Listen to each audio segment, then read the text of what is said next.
Hello everyone. In today's video we are going to do subject verb agreement part 2. आज की video में हम subject verb agreement part 2 करेंगे. Last video में हमने क्या किया था, टोटल 8 रूल्स, जिसमें मैंने बताया था कि एक सेंटेंस कैसे वर्ब और सब्जेक्ट को लेता है. So let us start today's video.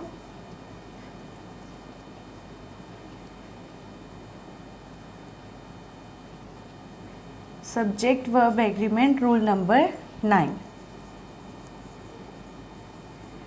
Now rule number 9 क्या कहता है? If two subjects are joined with connectors, अगर टू सब्जेक्ट हमारे कनेक्टर से जॉइन है तब वर्ब क्या आएगी हमारे पास? According to subject 1. अगर हमारे दो सब्जेक्ट कनेक्टर से जॉइन है तो वर्ब फर्स्ट सब्जेक्ट के अकॉर्डिंगली आएगी. If two subjects are join with connector the verb will come according to the first subject. Now what are the connectors? Connectors कौन कौन से? कनेक्टर्स का मतलब खुद में ही हो रहा है जो कनेक्ट कर रहा है. अब कनेक्ट क्या कर सकते हैं? जैसे along with, together with, accompanied by, besides, together, along, within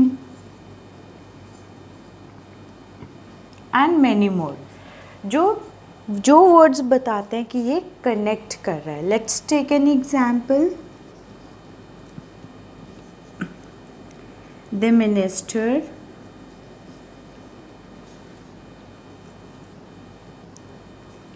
along with his family dash coming. Now I am saying the minister, one person along with his family. Now here along with is the connector. Now this connector represents that we have to use the verb according to the first subject, and the first subject is the minister. So in this sentence we will use the verb according to the first subject, and that is. अब इस sentence में connector लगा था. जब connector लग गया तो verb आएगी फर्स्ट सब्जेक्ट के accordingly, and the first subject is the minister. पहला सब्जेक्ट हमारे पास मिनिस्टर है, उस वजह से यहाँ पर आ जाएगा is coming. Now rule number 10 को रिलेट करेगा ये इससे. If two subjects are join with co pair conjunction, अगर दो सब्जेक्ट हमारे को पेयर कंजक्शन से जॉइन करते हैं तो वर्ब आएगी हमारी according to the nearest subject, according to nearest subject, और वी कैन से सब्जेक्ट 2. अगर को पेयर कंजक्शन है टू सब्जेक्ट्स तो वर्ब आएगी या तो नियरेस्ट या फिर सेकंड सब्जेक्ट. अब को पेयर कंजक्शंस कौन से होंगे? जैसे और, neither nor, either or and not only but also.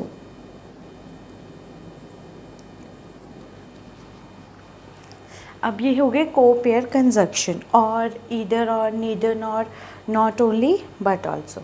अब इसके एग्जाम्पल्स लेते हैं हम. रूल नंबर 10 का example I am taking over here. Like the same example, the minister or his friends dash coming. Now I am saying या तो minister आ रहा है या फिर उसके फ्रेंड्स आ रहे हैं. अब मिनिस्टर तो अकेला है बट यहाँ पर को पेयर कंजक्शन लग गया तो हिज फ्रेंड्स के अकॉर्डिंगली हम यूज़ करेंगे आर. अब इसी का ही हिंदी में क्या मीनिंग है? मिनिस्टर या फिर उसके दोस्त आ रहे हैं। अब हम रहे हैं यूज़ कर रहे हैं, that means we are using the plural form according to the nearest subject to the verb और according to the second subject of the verb. So this is the rules. These are two rules which will correlate with each other. Next, rule number 11. Now, there are some nouns which are regarded as plural verb. Nouns which are regarded as plural and they will have the plural verb. कुछ words ऐसे होते हैं जिनको हम plural रखते हैं, ठीक है, और उन्हीं के साथ जो वर्ब आएगी वो प्लूरल आएगी। अब जैसे है words scissors, jeans, pants, trousers and many more. अब ये वर्ड्स क्या हैं, खुद में ही बता रहे हैं कि हम प्लूरल है। अब मैं अगर इसका एग्जाम्पल लूँ तो वो आएगा माय पैंट्स आर टॉरन। मेरी पैंट फटी हुई है, अब वो पैंट्स आ गया, ठीक है। अब इसी रूल के रिलेटेड है रूल नंबर 12 विच सेज कि कुछ नाउन्स ऐसे होते हैं, कुछ वर्ड्स या नाउन्स इस फॉर्म में होते हैं कि वो फ्रेज बनाते हैं। There are some nouns which make phrase in itself and we use verb singular and we use singular verb with them. कुछ nouns ऐसे होते हैं जो phrases में होते हैं and उनके साथ हम जो verb है वो singular यूज़ करते हैं। phrases क्या होते हैं, जो incomplete sentences हैं but खुद में ही वो एक meaningful sentence बनाते हैं, like a pair of pants is needed. अब हमें एक पेयर ऑफ पेंट्स नीडेड है। पेयर ऑफ पेंट्स क्या बता रहे हैं कि हमें एक पेंट की ज़रूरत है। अब यहाँ पर वो अकेली फॉर्म में था, यहाँ पर मैंने क्या कर दिया, उसको एक फ्रेज़ की फॉर्म में लगा दिया जिसके साथ हमने वर्ब जो है वो सिंगुलर यूज़ किया है और इधर मेरी वर्ब आई है plural. So these are the two again those rules which will correlate with each other. Next, rule number 13. Rule number 13 has collective nouns. Now, collective nouns are known as to be singular subject. collective noun को हम singular subject में count करते हैं and it will have singular verb और इसकी singular ही हम verb use करेंगे। अब collective nouns में कैसे आ गई, committee, the committee has postponed the meeting। अब कमेटी सिर्फ एक पर्सन की तो नहीं है, कमेटी में तो मोर देन वन पर्सन है हमारे पास, फिर भी हमने क्या यूज़ किया कि कमेटी हैज़। क्यों, क्योंकि कमेटी बताता है कलेक्टिव नाउन। कलेक्टिव नाउन होता है जब हम किसी कम्युनिटी के बारे में, पीपल या एक से ज़्यादा के बारे में बात कर रहे हैं, उसको हम कम्युनिटी कहते हैं, उसको हम कलेक्टिव नाउन कहते हैं। और कलेक्टिव नाउन में कम्युनिटी क्या आ रही है, like a group of people. अब रूल नंबर 14 इसी के ही कोरिलेट करता है, जिसमें है अनकाउंटेबल नाउन। यहाँ पर था कलेक्टिव नाउन्स, हमें पता है यहाँ पर कमेटी है, हम पीपल यूज़ कर सकते हैं, हम बहुत सारे और वर्ड्स यूज़ कर सकते हैं। अनकाउंटेबल नाउन कौन से हैं? जैसे एब्स्ट्रैक्ट नाउन। एब्स्ट्रैक्ट नाउन वो नाउन्स होते हैं जिनको हम फील कर सकते हैं, हम उसको टच नहीं कर सकते, उसको हम देख नहीं सकते, बट हम उसको एक तरह से फील कर सकते हैं। तो अनकाउंटेबल नाउन एब्स्ट्रैक्ट नाउन को डिस्क्राइब करते हैं। अनकाउंटेबल नाउन्स एब्स्ट्रैक्ट नाउन को डिस्क्राइब करते हैं। अब जब ये डिस्क्राइब कर रहा है तो ये आएगा सिंगुलर सब्जेक्ट में, और अगर सिंगुलर सब्जेक्ट है तो हमारी वर्ब भी सिंगुलर ही यूज़ होगी। अब इसमें क्या आ गया?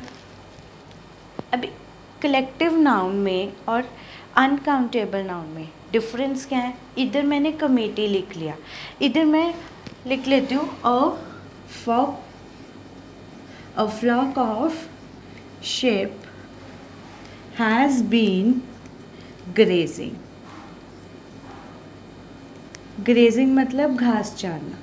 अब यहाँ पर हैज़ यूज़ हो गया। अ फ्लॉक ऑफ शिप मतलब ग्रुप ऑफ शिप्स। जब शिप्स ग्रुप में होती है उनको कहा जाता है फ्लॉक ऑफ शिप। तो यहाँ पर हैज़ यूज़ हुआ। अब एब्स्ट्रैक्ट नाउन जिसे हम फील कर सकते हैं, जिसको हम देख नहीं सकते, टच नहीं कर सकते, उसमें क्या आ गई? Information, research,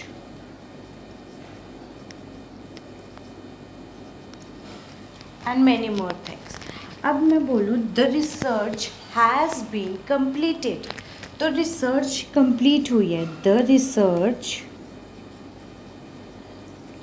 has been completed. अब हैज़ यहाँ पर हमने यूज़ किया है सिंगुलर के साथ। मैंने अपनी फर्स्ट वीडियो सेंटेंस फॉर्मेशन में बताया है कि हम इनका यूज़ कैसे करेंगे, कौन सा वर्ब किस सब्जेक्ट के साथ यूज़ होगा। That has been taught in the first video with the name of sentence formation. Sentence formation में ये सब बता रखा है। अब अनकाउंटेबल नाउन क्या था? इंफॉर्मेशन या रिसर्च। हम ऐसे नहीं बोल सकते इंफॉर्मेशन हैव बीन गैदर्ड और informations are with me. It's always information is provided, information is needed. Research has been completed. अब abstract noun था जिसको हम फील नहीं कर सकते, but we can say it in the singular form. So ये दोनों रूल्स थे जिनमें हमने singular form की ही बात की है. Next, rule number 15. If the sentence starts with a number of followed by a subject and then the verb.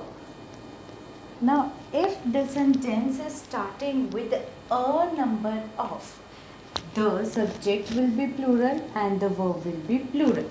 अगर sentence start हो रहा है a number of से, तब ये दोनों form आएंगी plural. And last but not the least, rule number 16, if the sentence starts with the number of, then the subject will be singular along with the singular verb. अब क्या difference है इनमें? अ number of and the number of. The बताता है particular thing. अब जब particular thing की बात हो रही है तो हमने सब्जेक्ट क्या रखा है अपना, यहाँ पर सॉरी प्लूरल ही आएगा, तो वर्ब आएगी हमारी सिंगुलर। अब यहाँ पर द नंबर ऑफ के बाद प्लूरल क्यों आया? अ नंबर ऑफ के बाद अ क्या बताता है? जब हम किसी की बात कर रहे हैं कलेक्टर की, जैसे example a number of buses. अब वो बसेस के कुछ भी हो सकता है नंबर, वो एसी बस भी हो सकती है, वो कोई भी बस हो सकती है, रैंडमली कोई भी। अब ऑफ के बाद का तो हमारा सब्जेक्ट हमेशा प्लूरल रहेगा, एज वी डिड अर्लियर। पिछली वीडियो में मैंने आपको बताया था पार्ट 1 में कि always after of this subject will be plural. तो क्या आ गया? A number of buses are increasing,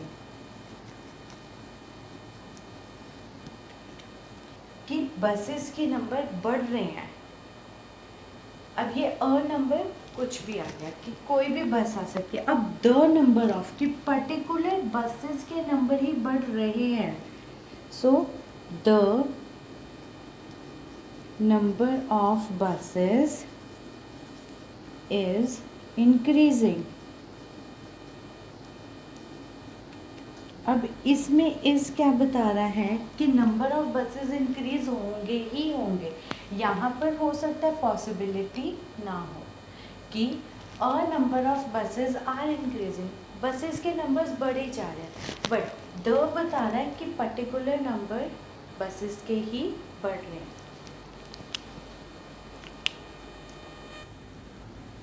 So these were all the rules. Now, education is the best ornament. Ornament क्या होता है? गहना, ज्वेलरी। तो एजुकेशन एक ऐसी ज्वेलरी है जो आपकी बॉडी की सबसे बेस्ट ज्वेलरी है, जो सिर्फ आपके पास ही रहेगी। कोई आपसे आपकी एजुकेशन को चोरी नहीं कर सकता। Now this was all about subject verb agreement. If you have any doubt, you can inbox me on my email address. You can follow me on my Instagram ID. You can like my Facebook page. If you have any doubt, you can comment below in the comment section. Do like, share and comment. Thank you. Subscribe my channel.